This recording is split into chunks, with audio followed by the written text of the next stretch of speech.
sel. Sel itu paling kecil. Penyusun tubuh kita paling kecil itu namanya sel. Nah, kumpulan sel yang menjalankan fungsi yang sama itu akan membentuk yang namanya jaringan. Jaringan akan membentuk organ. Organ itu contohnya apa, Kak? Contohnya ginjal, lambung, usus. Itu semua adalah jenis-jenis organ. Nah, kumpulan organ itu akan membentuk yang namanya sistem organ. Sistem organ itu gimana, Kak? Contohnya, pernah dengar sistem pencernaan? Ya. Nah, pernah dengar yang namanya sistem pernafasan? Ya. Sistem sirkulasi?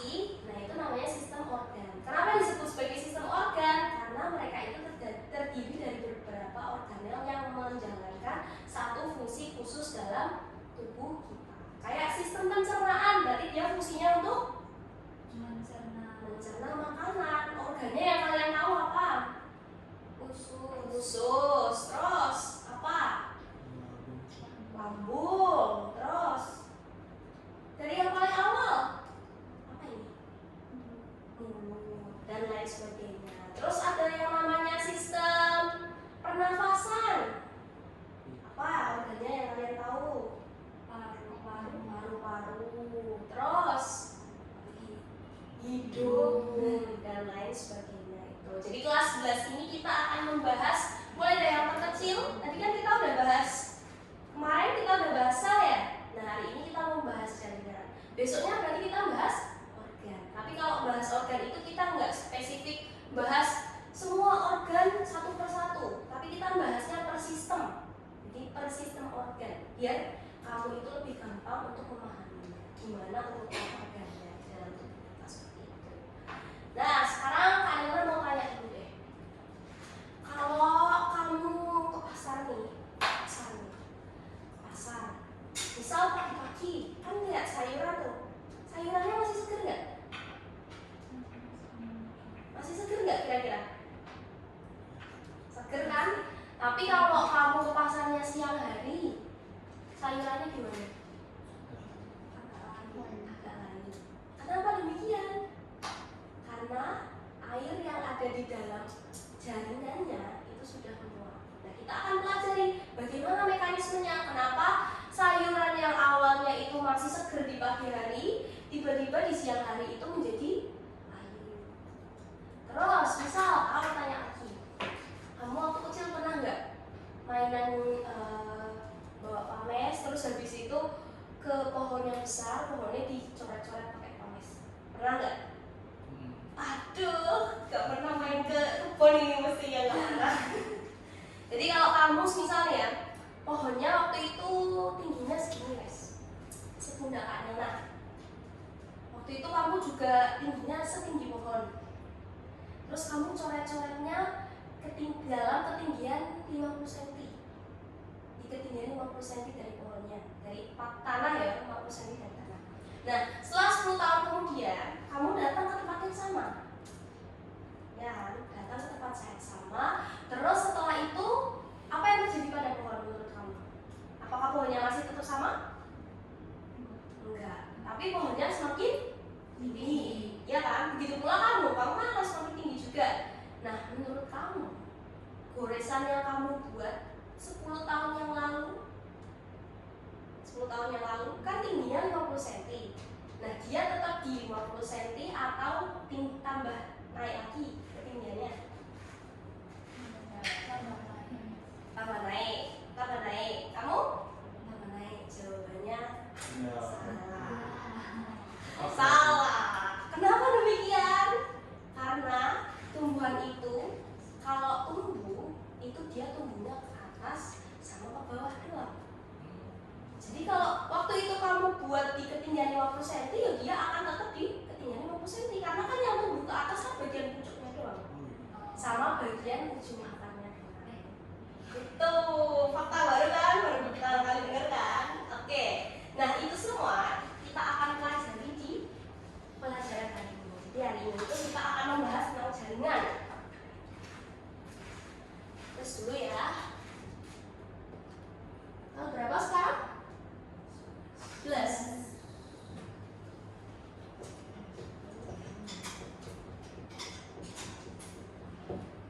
Nah, yang pertama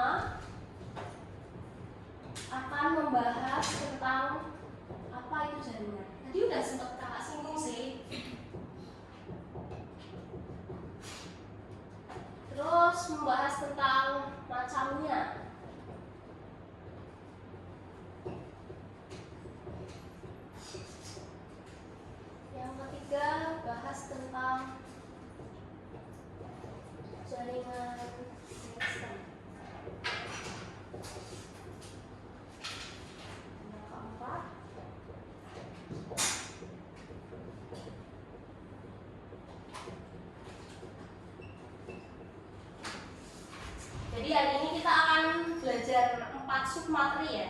Materi pokok kita kan jaringan. Nah, submaterinya itu ada 4.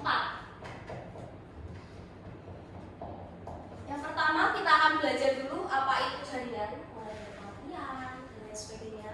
Lalu kita akan belajar macam-macam jaringan. Dan yang ketiga kita belajar tentang jaringan meristem. Jaringan meristem itu jaringan yang tadi kakak ceritakan, yang bisa membuat tumbuhan itu tumbuhnya cuma ke atas, tapi bagian yang sudah tumbuh itu nggak akan naik. Itu namanya jaringan meristem.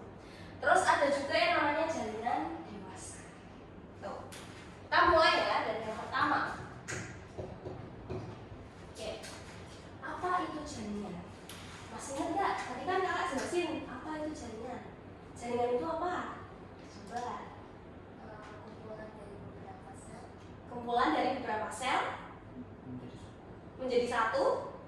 Terus kalau kumpul itu berarti kan punya satu misi ya. Kenapa dia dikumpulkan jadi satu? Kan karena dia punya misi yang sama. Berarti kalau dirangkai gimana? Jaringan itu merupakan kumpulan dari sel-sel yang memiliki fungsi yang sama atau memiliki misi yang sama. Misal dia berfungsi untuk menyusun organ hati, berarti sel-selnya itu nanti akan bekerja untuk menyusun organ hati, membentuk jaringan. Tuh. Nah, tulis dulu ya. Jaringan. Jaringan itu adalah kumpulan sel.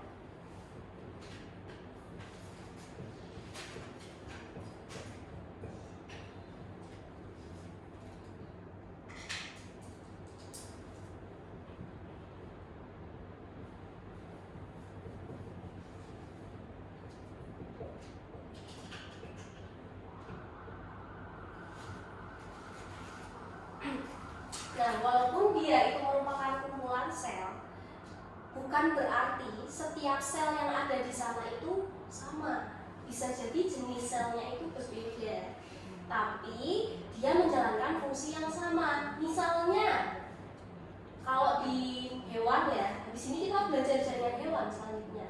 Tapi hari ini kita fokusnya ke tumbuhan dulu. Tumbuhan.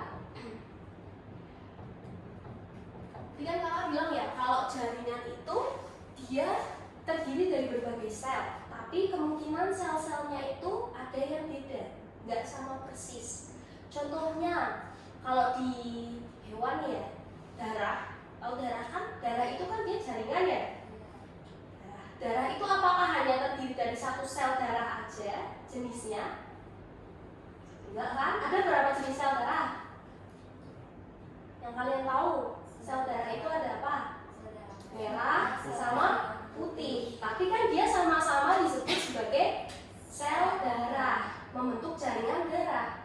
Nah, itulah arti dari jaringan itu merupakan sel-selnya itu sama. Sama, bisa jadi berbeda, tetapi menjalankan fungsi yang sama. Itu contohnya kayak gitu. Kalau di hewan bisa jadi selnya berbeda jenis, tetapi menjalankan fungsi yang sama.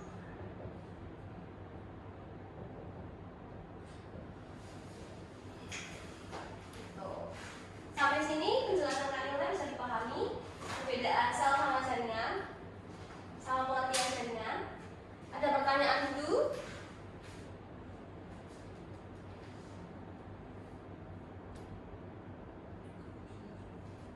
Ada pertanyaan? Tidak? Oke. Berarti apa itu jaringan clear ya. Sekarang kita lanjut ke pembahasan yang kedua, yaitu macam-macam jaringan.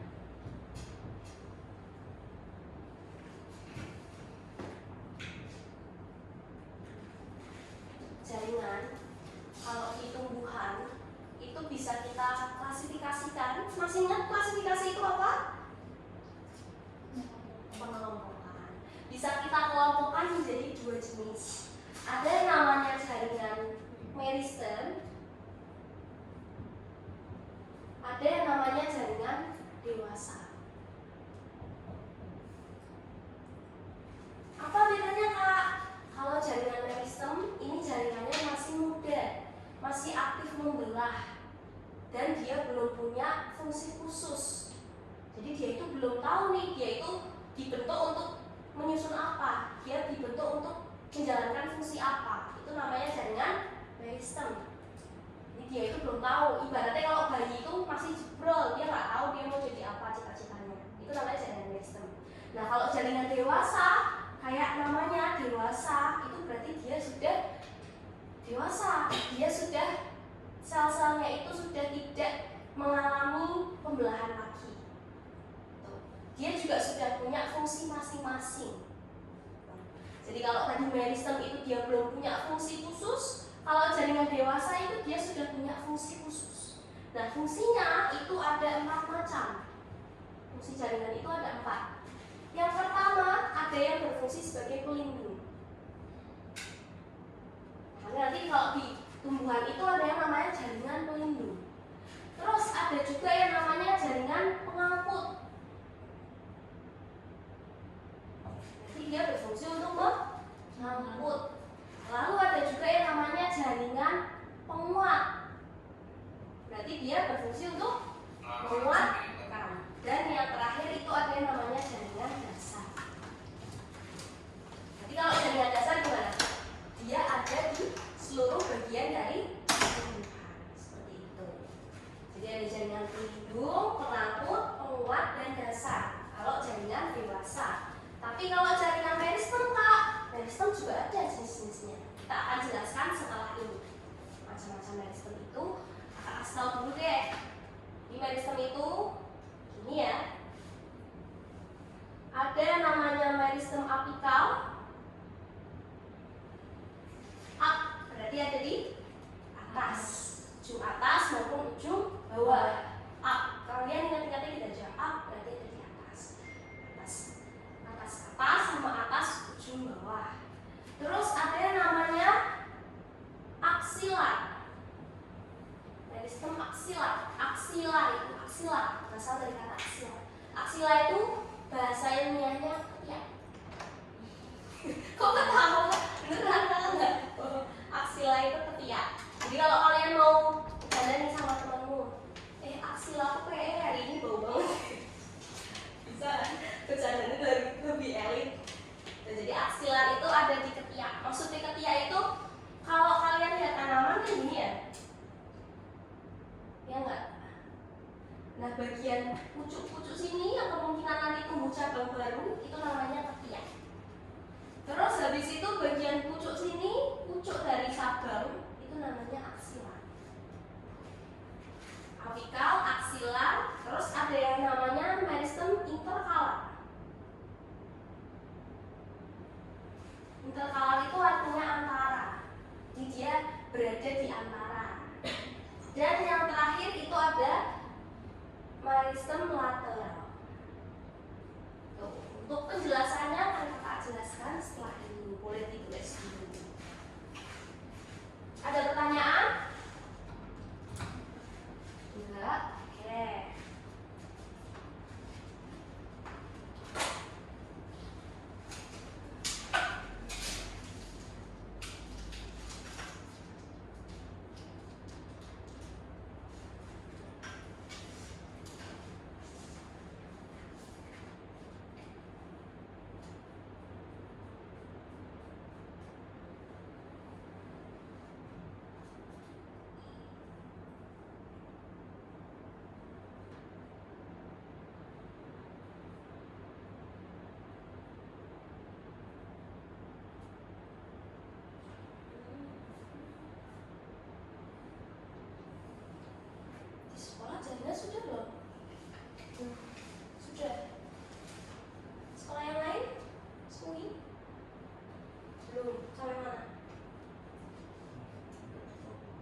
tujuannya kamu susun mendeteksi air itu biar selnya itu menyerap air lagi. Kalau selnya menyerap air, otomatis kan selnya menjadi lebih besar. Kalau lebih besar nanti lebih gampang diamati. Bagus banget sampai yang mukosa, berarti ngambil mukosanya siapa? Kamu? Gila, terus taruh sini, dilepetin ke preparat. Pakai kata berat.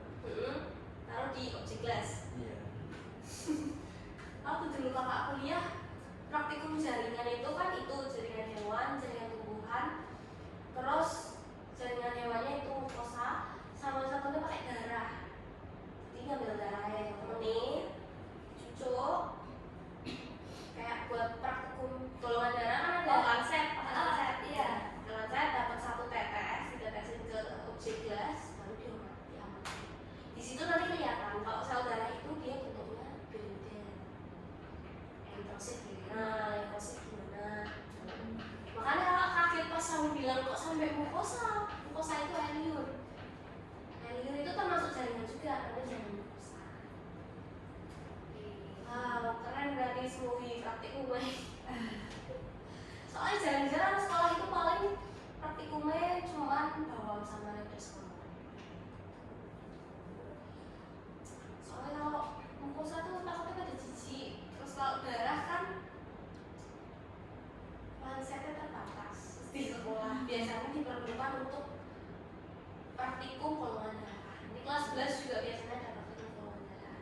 Kalau belum cek darah, nanti bisa masuk ya. Ya kan kamu medika ya, sudah cocok. Berarti biasanya sampelnya temen-temen nih kalau praktikum gitu. Pas dulu kan golongan darah itu kan pakai pinset, ini kan namanya darah kapiler. Terus nanti tuh misal kayak nanti aku mau ngecek golongan darah di tempatku ya, berarti ditusuk sini terus kayak di